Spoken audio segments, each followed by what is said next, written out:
दोस्तों, बंदर करेंगे तुम्हारा नाश। रावण को किसने दिया था ऐसा श्राप? सुनिए, रावण को किसने दिया था ऐसा श्राप? बंदर करेंगे तुम्हारा नाश। दोस्तों, कभी कभी कई ज्ञानी लोग भी ऐसी गलतियां कर देते हैं जो उनके पतन का कारण बनती है। ऐसा ही कुछ रावण के साथ भी हुआ था।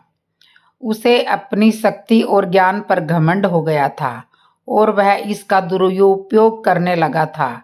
इसके कारण इसने कई लोगों का दिल दुखाया और इन लोगों ने ही इसे श्राप देकर काल के मुंह तक पहुंचाया। तो आइए जानते हैं ऐसे ही श्रापों के बारे में जो रावण की मौत का कारण बना। तो दोस्तों, आइए चलते हैं वह कौन से 9 श्राप थे जो रावण के पतन का कारण बने।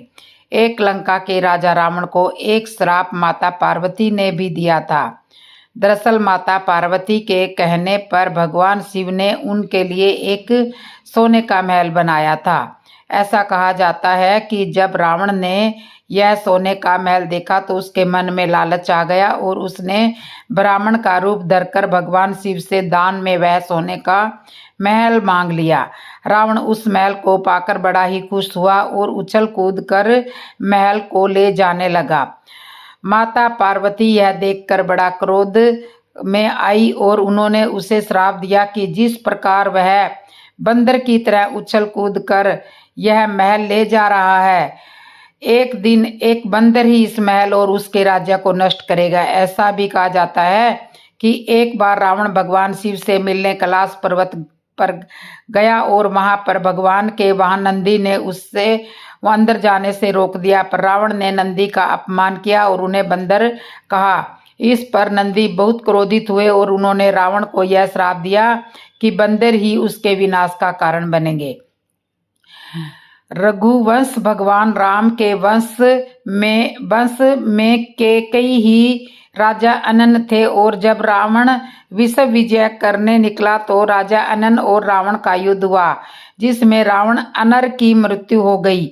मरते समय उन्होंने रावण को श्राप दिया कि मेरे ही वंश में जन्मा व्यक्ति तेरी मौत का कारण बनेगा। वाल्मीकि रामायण के अनुसार रावण ब्रह्मा जी की मानसिक संतान पुलत्स्य मुनि का पुत्र था, अर्थात उनके पुत्र विश्रवा का पुत्र था। विश्रवा और केकसी नामक 2 पत्नियों ने कुबेर और केकसी ने रावण को जन्म दिया तथा 3 केकसी के पिता राक्षस कुल के थे और इसी कारण रावण में भी कई राक्षसों वाले अवगुण थे। रावण के अलावा केकसी ने कुंभकर्ण, विभीषण, अहिरावण, खरदूषण को भी जन्म दिया और रावण ने ही शिव तांडव की रचना की थी। ज्योतिषी और अस्त्र शस्त्र का ज्ञाता था, इस कारण देवता भी उससे डरते थे। एक बार रावण शंकर जी से मिलने कैलाश पर्वत पर गया और वहां उसने नंदी जी को देखकर उसके स्वरूप की हंसी उड़ाई और उन्हें बंदर के समान मुख वाला कहा। इससे नाराज होकर नंदी ने रावण को श्राप दिया कि बंदर ही तेरा सर्वनाश का कारण बनेंगे। रावण ने अपनी पत्नी की बड़ी बहन माया के साथ भी छल किया था। माया के पति संबर राजा थे। एक दिन रावण संबर के यहाँ गया और वहां रावण ने माया को अपनी काम वासना को शांत करने के लिए अपनी बातों में फंसा लिया, लेकिन जब इसका संबर को पता लगा तो उसने रावण को बंदी बना लिया और उसी समय संबर पर राजा दशरथ ने आक्रमण कर दिया। इसमें संबर मारा गया। पति की मृत्यु के बाद जब माया सती होने लगी तो रावण ने उसे अपने साथ चलने के लिए कहा। तब माया ने उसे श्राप देते हुए कहा कि तुमने अपनी काम वासना के लिए मेरा अस्तित्व भंग करने का प्रयास किया, इसलिए मेरे पति की मृत्यु हो गई। अब स्त्री की वासना ही तुम्हारी मौत का कारण बनेगा। एक बार रावण अपने पुष्पक विमान से कहीं जा रहा था, तभी उसे जंगल में एक सुंदर स्त्री दिखाई दी जो भगवान विष्णु की पूजा कर रही थी। भगवान विष्णु को पति पाने के लिए तपस्या कर रही थी। रावण ने उसे अपने साथ चलने के लिए जबरदस्ती की तो उसने अपनी देह त्याग दी और रावण को श्राप दिया कि स्त्री ही तेरी मौत का कारण बनेगी। रावण ने जब स्वर्गलोक पर आक्रमण किया तो उसे महाअप्सरा रंभा मिली। रावण उसे अपने साथ लाना चाहता था, लेकिन उसने मना करते हुए कहा कि मैं आपके बड़े भाई कुबेर के बेटे नल कुबेर से होने वाली पत्नी हूँ, आपकी पुत्र वधू के समान हूँ। लेकिन रावण ने उसकी नहीं सुनी और उससे साथ दुराचार किया। यह बात जब नल कुबेर को पता चली तो उसने रावण को श्राप दिया कि आज के बाद अगर रावण किसी भी औरत को उसकी इच्छा के विरुद्ध छुएगा तो रावण के मस्तक के 100 टुकड़ों हो जाएंगे। रावण की बहन शूर्पणखा का विवाह विद्युत जिह्वा से हुआ था। रावण जब विश्व विजय पर निकला तो उसका काल से मुकाबला हुआ। उसमें रावण ने विद्युत जिह्वा का वध कर दिया। तभी शूर्पणखा ने रावण को श्राप दिया था कि मैं ही तेरे सर्वनाश का कारण बनूंगी। तो इस तरह से भगवान श्री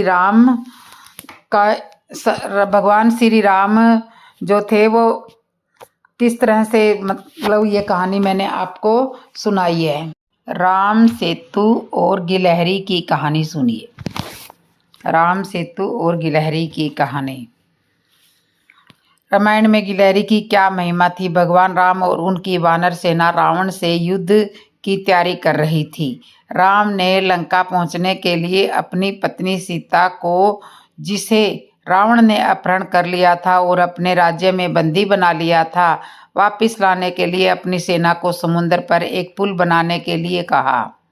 पत्थर का पुल बनाने का काम तुरंत शुरू हो गया।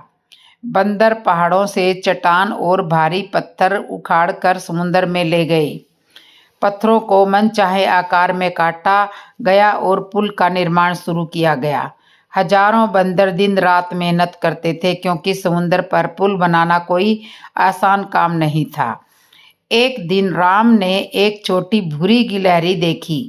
वह मुंह में छोटे छोटे कंकड़ लेकर समुद्र के किनारे ऊपर नीचे जा रही थी। छोटी गिलहरी एक समय में केवल छोटे कंकड़ ही उठा सकती थी, क्योंकि वह बहुत छोटा प्राणी था। वह समुद्र के किनारे से कंकड़ पत्थर ले आई और उन्हें समुद्र में गिरा दिया। एक बड़ा बंदर अपनी पीठ पर एक भारी पत्थर लेकर जा रहा था और गिलहरी बंदर के रास्ते में आ गई। बंदर गिलहरी पर अपना पैर रखने ही वाला था और पीछे हटकर गिलहरी पर चिल्लाता है, तुम इतनी छोटी प्राणी हो, तुम यहाँ क्या कर रही हो? छोटी गिलहरी विशाल बंदर की ओर देखकर कहती है, मुझे खेद है भाई, मेरी वजह से तुम गिरने वाले थे। मैं अपने भगवान राम को पुल बनाने में मदद कर रहा हूँ और मैं उनके लिए कड़ी मेहनत कर रही हूँ। यह सुनकर सभी बंदर जोर जोर से हंस पड़े। सभी बंदर गिलहरी का मजाक उड़ाने लगे, चिढ़ाने लगे कि उन्होंने ऐसी मज़ेदार कहानी कभी नहीं सुनी। तब गिलहरी बताती है, मैं पहाड़ या चट्टानें नहीं उठा सकती। भगवान ने मुझे बस थोड़ी सी ही ताकत दी है। मैं सिर्फ कंकड़ पत्थर ही उठा सकती हूँ। मैं अपने राम के लिए हर संभव प्रयास करूंगी। तब बंदर कहते हैं, मूर्ख मत बनो, क्या तुम्हें लगता है कि हम कंकड़ पत्थर से पुल बना सकते हैं? गिलहरी ने बंदरों की बातों की जरा भी परवाह नहीं की और कंकड़ उठाने का अपना काम शुरू कर दिया। बंदर क्रोधित हो गए और एक बंदर गिलहरी को पूंछ से उठाकर दूर फेंक देता है। गिलहरी राम का नाम चिल्लाते हुए उनके हाथ पे गिर जाती है। फिर राम गिलहरी को अपने पास रख लेते हैं। वह बंदरों से कहते हैं, हमें कभी भी कमजोर और छोटे लोगों का मजाक नहीं उड़ाना चाहिए। जो मायने रखता है वह प्यार है, जिसके साथ हम किसी भी कार्य को पूरा करते हैं, और यह हमारी ताकत या हम क्या काम कर रहे हैं इस पर निर्भर नहीं करता है।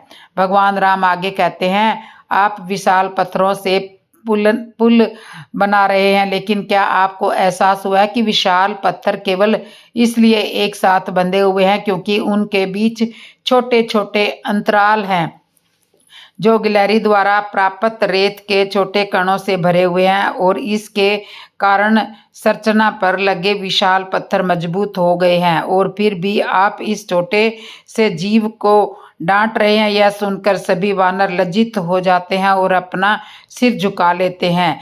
राम फिर गिलहरी की ओर मुड़े और मदद के लिए उसे धन्यवाद दिया और यह कहते हुए उन्होंने धीरे से अपनी उंगलियों से गिलहरी की पीठ को सहला और इस तरह 3 रेखाएं बन गई। जहां भगवान राम की उंगलियों ने गिलहरी को छुआ था दोस्तों, वहीं पर गिलहरी के शरीर में 3 धारियां बन गई।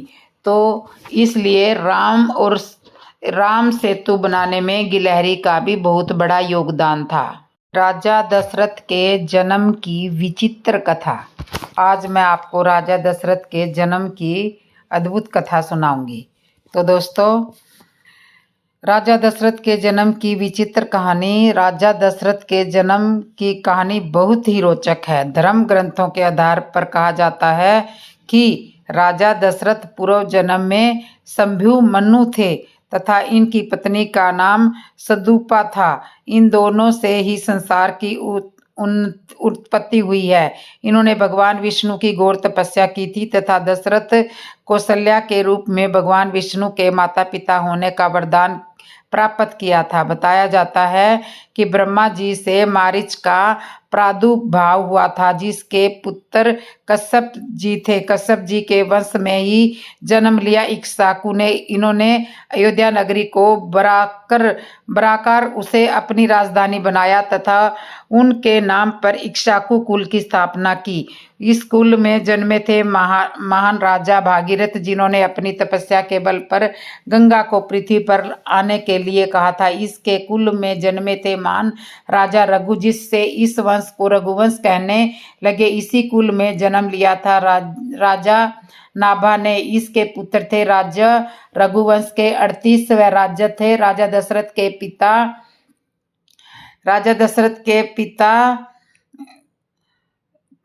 दशरथ की माता का नाम इंदुमती था। एक बार राजा आज दोपहर की पूजा कर रहे थे और उसने दूर से राजा अज को पूजा अर्चना करते देखा। राजा अज ने भगवान शिव की वंदना की और जल फेंक दिया। यह देखकर रावण बड़ा आश्चर्यचकित हुआ और वह राजा अज के पास पहुंचा तथा पूछने लगा कि हमेशा पूजा करने के बाद जल आगे अर्पित किया जाता है, ना कि पीछे किया जाता है। आपने ऐसा क्यों कहा? राजा अज ने उत्तर दिया, जब मैं आंखें बंद करके भगवान शिव की अर्चना कर रहा था, तभी मुझे 1 योजन दूर जंगल में एक गाय चरती हुई दिखी और देखा कि एक सिंह उस पर आक्रमण करने वाला, इसलिए मैंने जल पीछे की तरफ फेंक दिया, जिससे जल ने तीर का रूप धारण कर लिया और उस सिंह की मृत्यु हुई। रावण को यह बात सुनकर बड़ा ही आश्चर्य हुआ, किंतु राजा अज ने कहा, तुम यहाँ से 1 योजन दूर जाकर यह सब देख सकते हो। रावण वहां पहुंचा और देखा कि एक गाय हरी हरी घास चर रही है, जबकि शेर के पेट में बाण लगा हुआ है। अब रावण को विश्वास हो गया था कि जिस राजा के जल से ही बाण बन जाते हैं और बिना किसी निराशा लगाए ही शत्रु मर जाता है, तो ऐसे वीर पुरुष को जीतना बड़ा ही असंभव है। और वह राजा अज से बिना युद्ध किए ही लंका लौट गया। एक बार जब राजा अज ने भ्रमण करने के लिए गए थे, उन्हें एक बहुत ही सुंदर तालाब दिखाई दिया और उस तालाब में एक कमल का फूल था जो सुंदर प्रतीत हो रहा था। उस कमल को प्राप्त करने के लिए राजा अज तालाब में कूद गए, किंतु राजा अज कितना भी उस कमल के पास जाते, उतना ही कमल उनसे दूर हो जाता और राजा अज ने उस कमल को नहीं पकड़ पाए। तभी आकाशवाणी हुई कि राजन, आपको कोई संतान नहीं है, इसलिए आप इस कमल को नहीं पा सकते हैं। ऐसी भविष्यवाणी ने राजा अज के हृदय में एक भयंकर आघात किया। राजा अपने महल में लौट आए और उन्हें संतान की चिंता रहने लगी, और क्योंकि उन्हें संतान नहीं थी, जबकि राजा अज भगवान शिव के बड़े भगत थे। कुछ समय बाद भगवान शिव उनकी इस चिंता से व्याकुल हो उठे और उन्होंने धर्मराज को आदेश दिया और कहा, तुम ब्राह्मण के भेष में अयोध्या नगरी पहुंचो, जिससे राजा अज को संतान की प्राप्ति होगी। धर्मराज और उनकी पत्नी ब्राह्मण और ब्राह्मणी की वेशभूषा में उसी क्षण सरयू के किनारे कुटिया बनाकर रहने लगे। एक बार धर्मराज ब्राह्मण के रूप में ही राजा अज के दरबार में गए और उनसे भिक्षा की याचना करने लगे। तब राजा ने अपने खजाने में से ब्राह्मण को सोने की असरफियां देनी चाहिए, लेकिन ब्राह्मण ने कहा कि यह प्रजा का है, आप अपना कुछ दीजिए। तब राजा अज ने अपने गले का हार उतारकर ब्राह्मण को देने लगे, किंतु ब्राह्मण ने फिर मना कर दिया कि यह भी प्रजा का ही है, धर्म संपत्ति है। इस प्रकार राजा अज को बड़ा दुख हुआ कि आज एक ब्राह्मण उनके दरबार से खाली जा रहा है। तब राजा अज रात्रि में एक मजदूर का रूप बनाते हैं और नगर में काम के लिए निकल जाते हैं। वह एक लोहार के घर में पहुंचते हैं और वहां काम करने लग जाते हैं। पूरी रात को बड़े धन से लोहे का काम किया, जिसके बदले में उन्हें 1 टका मिलता। राजा 1 टका लेकर के ब्राह्मण को देने के लिए उनके घर पहुंचते हैं, लेकिन वहां ब्राह्मण उपस्थित नहीं था। राजा ने यह 1 टका ब्राह्मण की पत्नी को दे दिया और कहा कि इसे ब्राह्मण को दे देना, यह मेरी मेहनत का कमाया हुआ है। जब ब्राह्मण आया तो ब्राह्मण की पत्नी ने वह टका ब्राह्मण को दे दिया, किंतु ब्राह्मण ने उस टके को जमीन पर फेंक दिया।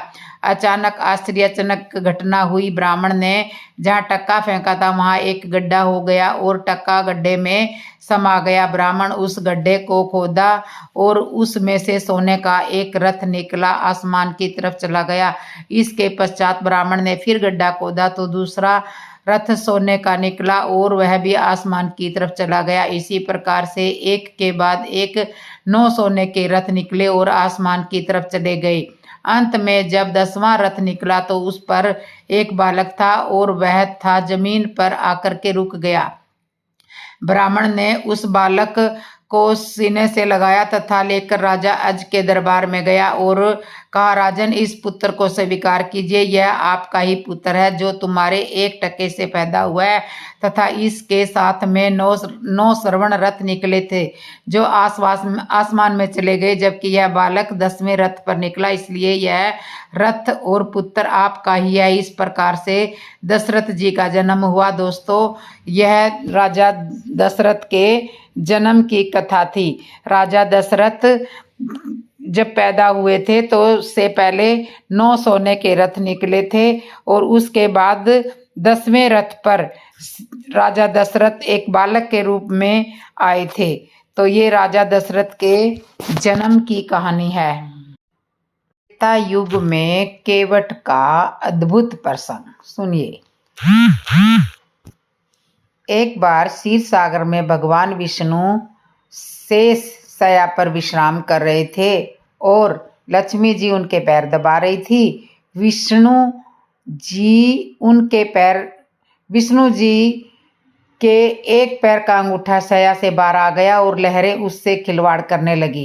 क्षीर सागर के एक कछुए ने इस दृश्य को देखा और मन में यह विचार किया कि मैं यदि भगवान विष्णु के अंगूठे को अपनी जीहा से स्पर्श कर लूं तो मेरा मोक्ष हो जाएगा। यह सोचकर वह कछुआ भगवान विष्णु के चरणों की ओर बढ़ा। उसे भगवान विष्णु की ओर आते देख शेषनाग जी ने देख लिया और उसे भगाने के लिए जोर से फुफकारा सुनकर कछुआ भागकर छुप गया। कुछ समय पश्चात जब शेष जी का ध्यान टूट गया तो उसने पुनः प्रयास किया। इस बार लक्ष्मी देवी की दृष्टि उस पर पड़ गई और उन्होंने उसे भगा दिया। इस प्रकार उस कछुए ने अनेकों प्रयास किए पर शेष जी और लक्ष्मी माता के कारण उसे कभी सफलता नहीं मिली। यहाँ तक कि सृष्टि की रचना हो गई और सतयुग बीत जाने के बाद त्रेता युग भी आ गया। इस बीच उस कछुए ने भी अनेक बार अनेक योनियों में जन्म लिया और प्रत्येक जन्म में भगवान की प्राप्ति का प्रयत्न करता रहा। अपने तपोबल से उसने दिव्य दृष्टि प्राप्त कर ली। कछुए को पता था कि त्रेता युग में वही क्षीर सागर में शयन करने वाले विष्णु राम का, वही शेष जी लक्ष्मण का और वही लक्ष्मी देवी सीता के रूप में अवतरित होंगे तथा वनवास के समय उन्हें गंगा पार उतारने की आवश्यकता पड़ेगी। इसलिए वह भी केवट बनकर वहां आ गया था। एक युग से भी अधिक काल तक भगवान का चिंतन करने के कारण उसने प्रभु के सारे मर्म जान लिए थे। इसलिए उसने श्री राम से यह कहा था कि मैं आपका मर्म जानता हूँ। मानसकार गोस्वामी तुलसीदास जी इस तथ्य को जानते थे, इसलिए अपनी चौपाई में केवट के मुख से कहलाया। केवट इतना ही नहीं, इस बार केवट इस अवसर को किसी भी प्रकार हाथ से नहीं छोड़ना चाहता था। उसे याद था कि शेष नाग क्रोध करके पुकारते थे और मैं डर जाता था। अब की बार ये लक्ष्मण के रूप में मुझ पर अपना बाण भी चला सकते हैं, पर इस बार उसने अपने भय को त्याग दिया था। लक्ष्मण के तीर से मर जाना उसे स्वीकार था, पर इस अवसर को खोना गवारा नहीं था। इसलिए केवल बोला पद कमल धोई चढ़ाई, नाव न नाथ उतराई चहु मोही, राम उतारी आन दशरथ सपथ सब साची कहू।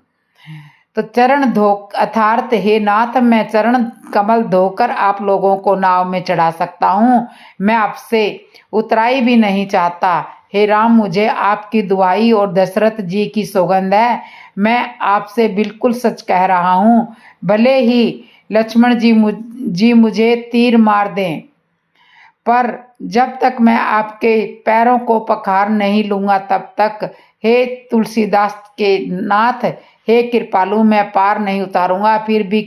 फिर जो हुआ वह वही समझने योग्य है। गोस्वामी लिखते हैं कि केवट के प्रेम में लिपटे हुए अटपटे वचन सुनकर करुणा के धाम श्री रामचंद्र जी जानकी जी और लक्ष्मण जी की ओर देखकर हंसे, जैसे वे उनसे पूछ रहे हैं कि कहो अब क्या करूं। उस समय तो केवल अंगूठे को स्पर्श करना चाहता था और तुम लोग इसे भगा देते थे, पर अब तो यह दोनों पैर मांग रहा है। केवट बहुत चतुर था, उसने अपने साथ ही साथ अपने परिवार और पितरों को भी मोक्ष प्रदान करवा दिया। जब गंगा पार हो गई तब उतरे ढाढ़ भय सुरसरी रेता। तो निषाद और लक्ष्मण जी, तब केवट ने उतरकर प्रभु को दंडवत प्रणाम किया। सोचने वाली बात यह है कि गंगा के उस पार तो केवट बड़ी अकड़ दिखा रहा था, जैसा कि गोस्वामी तुलसीदास जी ने लिखा है कि सोई कृपालु केवट ही निहारो, जे ही जगू की है तिहु पगहु ते पोरा। अर्थात एक बार जिनका नाम स्मरण करने से मनुष्य भवसागर से पार उतर जाते हैं और जिन्होंने वामन अवतार में संसार को 3 पग से छोटा कर दिया था, अर्थात 2 ही पग में त्रिलोकी को नाप लिया था, वही कृपालु श्री राम जी गंगा पार उतरने के लिए केवट का निहोरा कर रहे हैं। लेकिन गंगा जी के इस पार आकर केवट द्वारा भगवान राम को दंडवत प्रणाम करने का कारण यह था कि गंगा जी के उस पार केवट ने प्रभु के चरण नहीं पकड़े धोए थे, इसलिए वह अकड़ दिखा रहा था। लेकिन अब प्रभु के चरण पकड़ धोकर केवट गंगा जी के उस पार आया तो उसे यह एहसास हो गया कि अब अकड़ने की नहीं, बल्कि अब तो चरण पकड़ कर रखने से ही काम चलेगा। केवट कहता है कि मैंने बहुत समय तक मजदूरी की, विधाता ने आज बहुत अच्छी मजदूरी दे दी। आपकी कृपा से अब मुझे कुछ नहीं चाहिए। फिर भी आप यदि मुझे कुछ देने की बात कहते हैं तो अब की बार आप मुझे जो कुछ देंगे वह प्रसाद मैं सिर चढ़ा कर लूंगा। तब करुणा के धाम भगवान ने पवित्र भक्ति का वरदान देकर उसे विदा किया। तो इस तरह से त्रेता युग में केवट का ये प्रसंग था। युग में तुलसीदास जी को श्री राम जी के दर्शन हुए। तो दोस्तों, काशी में एक जगह पर तुलसीदास जी रोज रामचरितमानस को गाते थे। वो जगह थी 80 घाट। उनकी कथा को बहुत सारे भक्त सुनने आते थे। लेकिन एक बार गोस्वामी प्रातःकाल सोच करके आ रहे थे तो कोई एक प्रेत से उनका मिलन हुआ। उस प्रेत ने प्रसन्न होकर गोस्वामी जी को कहा कि मैं आपको कुछ देना चाहता हूँ। आपने जो सोच के बचे हुए जल से जो सिंचन किया है मैं तृप्त हुआ हूँ, मैं आपको कुछ देना चाहता हूँ। गोस्वामी जी बोले, भैया हमारे मन तो केवल एक ही चाह है कि ठाकुर जी का दर्शन हमें हो जाए। राम की कथा तो हमने लिख दी है, गा दी है, पर दर्शन अभी तक साक्षात नहीं हुआ है। हृदय में तो होता है पर साक्षात नहीं होता। यदि दर्शन हो जाए तो बस बड़ी कृपा हो जाएगी। उस प्रेत ने कहा, महाराज मैं यदि दर्शन करा सकता हूँ तो मैं अब तक मुक्त न हो जाता। मैं खुद प्रेत योनि में पड़ा हूँ। अगर इतनी ताकत मुझ में होती कि मैं आपको दर्शन करवा देता तो मैं तो मुक्त हो जाता अब तक। तुलसीदास जी बोले, फिर भैया हमको कुछ नहीं चाहिए। तो उस प्रेत ने कहा, सुनिए महाराज, मैं आपको दर्शन तो नहीं करवा सकता, लेकिन दर्शन कैसे होंगे उसका रास्ता बता सकता हूँ। तुलसीदास जी बोले, फिर बताइए। तो बोले, आप जहाँ पर कथा कहते हो बहुत सारे भक्त सुनने आते हैं। अब आपको तो मालूम नहीं, लेकिन मैं जानता हूँ आपकी कथा में रोज हनुमान जी कथा सुनने आते हैं। मुझे मालूम है हनुमान जी रोज आते हैं। बोले, कहाँ बैठते हैं? बताया कि सबसे पीछे कंबल ओढ़कर एक दीनहीन, एक कोड़ी के स्वरूप में व्यक्ति बैठता है, और जहाँ जूते चप्पल लोग उतारते हैं वहां पर बैठते हैं। उनके पैर पकड़ लेना, वो हनुमान जी है। गोस्वामी जी बड़े खुश हुए। आज जब कथा हुई, गोस्वामी जी की नज़र उस व्यक्ति पर पड़ी कि वो कब आएंगे, और जैसे ही वो व्यक्ति आकर बैठे पीछे, तो गोस्वामी जी आज अपने आसन से कूद पड़े और दौड़ पड़े, जाकर के चरणों में गिर पड़े। वो व्यक्ति बोला कि महाराज आप व्यासपीठ पर हो और मेरे चरण पकड़ रहे हो। मैं एक दीनहीन कोढ़ी व्यक्ति हूँ, मुझे तो न कोई प्रणाम करता है न कोई स्पर्श करता है, आप व्यासपीठ छोड़कर मुझे प्रणाम कर रहे हो। गोस्वामी जी बोले कि महाराज आप सबसे छुप सकते हो, मुझसे नहीं छुप सकते। अब आपके चरण मैं तब तक नहीं छोड़ूंगा जब तक आप राम से नहीं मिलवाओगे। जो ऐसा कहा तो हनुमान जी अपने दिव्य स्वरूप में प्रकट हो गई। आज तुलसीदास जी ने कहा कि कृपा करके मुझे राम से मिलवा दो। अब और कोई अभिलाषा नहीं बची, राम जी का साक्षात्कार हो जाए। हनुमान जी आप तो राम जी से मिलवा सकते हो, अगर आप नहीं मिलवाओगे तो कौन मिलवाएगा? हनुमान जी बोले, आपको राम जी जरूर मिलेंगे और मैं मिलवाऊंगा, लेकिन उसके लिए आपको चित्रकूट चलना पड़ेगा, वहां आपको भगवान मिलेंगे। गोस्वामी जी चित्रकूट गए हैं। मंदाकिनी जी में स्नान किया, कामदगिरी की परिक्रमा लगाई। अब घूम रहे हैं, कहाँ मिलेंगे। सामने से घोड़े पर सवार होकर दो सुकुमार राजकुमार आए, एक गौरवर्ण और एक श्यामवर्ण, और गोस्वामी जी इधर से निकल रहे थे। गोस्वामी जी ने रास्ता बताया कि बेटा इधर से निकल जाओ, और वो निकल गए।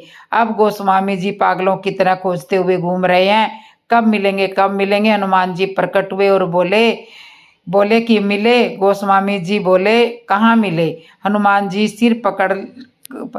जी ने सिर पकड़ लिया और बोले, अरे अभी मिले तो थे, जो घोड़े पर सवार होकर राजकुमार जा रहे थे वही तो राम थे। आपसे ही तो रास्ता पूछा और कहते हो कि मिले नहीं। चूक गए, और ये गलती हम सब करते हैं। न जाने कितनी बार भगवान हमारे सामने आए होंगे और हम पहचान नहीं पाए, कितनी बार वो हमारे सामने खड़े हो जाते हैं, हम पहचान नहीं पाते, न जाने वो किस रूप में आ जाते हैं। गोस्वामी जी कहते हैं, हनुमान आज बहुत बड़ी गलती हो गई, फिर कृपा करवाओ, फिर मिलवाओ। हनुमान जी बोले कि थोड़ा धैर्य रखो, एक बार और मिलेंगे। गोस्वामी जी बैठे हैं मंदाकिनी के तट पर, स्नान करके बैठे हैं। स्नान करके घाट पर चंदन घिस रहे हैं, मगन है और गा रहे हैं, और श्री राम जय जय राम बोल रहे हैं। हृदय में एक ही लगन है कि भगवान कब आएंगे, और ठाकुर जी एक बार फिर से कृपा करते हैं। ठाकुर जी आ गए और कहते हैं, बाबा चंदन तो आपने बहुत प्यारा पीसा है, थोड़ा सा चंदन हमें भी लगा दो। गोस्वामी जी को लगा कि कोई बालक होगा, चंदन घिसते देखा तो आ गया होगा। तो तुरंत लेकर चंदन ठाकुर जी को दिया और ठाकुर जी लगाने लगे। हनुमान जी महाराज समझ गए कि आज बाबा फिर चुपके जा रहे हैं, आज ठाकुर जी फिर से इनके हाथ से निकले जा रहे हैं। हनुमान जी तोता बनकर आ गए शुक रूप में और घोषणा कर दी कि चित्रकूट के घाट पर भई संतन की भीड़, तुलसीदास चंदन घिसे तिलक देत रघुबीर। हनुमान जी ने घोषणा कर दी कि अब मत चूक जाना, आज जो आपने चंदन ग्रहण कर रहे हैं वे साक्षात रघुनाथ है, और जो ये प्राणी गोस्वामी जी के काल में ये वाणी गोस्वामी जी के कान में पड़ी तो गोस्वामी जी चरणों में गिर गए। ठाकुर जी तो चंदन लगा रहे थे, बोले प्रभु अब आपको नहीं छोड़ूंगा। जैसे ही पहचाना तो प्रभु अपने दिव्य स्वरूप में प्रकट हो गए और बस वो झलक ठाकुर जी को दिखाई दी है। ठाकुर जी अंतर्ध्यान हो गए और वो झलक आंखों में बस गई, हृदय तक उतर गई। फिर कोई अभिलाषा बची ही नहीं। परम शांति परम आनंद जीवन में आ गया ठाकुर जी के मिलने से। आराम की तलब है तो एक काम कर ले, आ राम की शरण में और राम राम कर ले। और इस तरह से आज तुलसीदास जी का राम से मिलन हनुमान जी ने करवाया है। जय श्री राम। तो दोस्तों वीडियो अच्छा लगा हो तो वीडियो को लाइक और शेयर करें, और ऐसे ही वीडियो देखने के लिए हमारे चैनल को सब्सक्राइब जरूर कर लें और बेल आइकन घंटी जरूर दबा लें ताकि सारी वीडियो आप तक पहुंच जाए।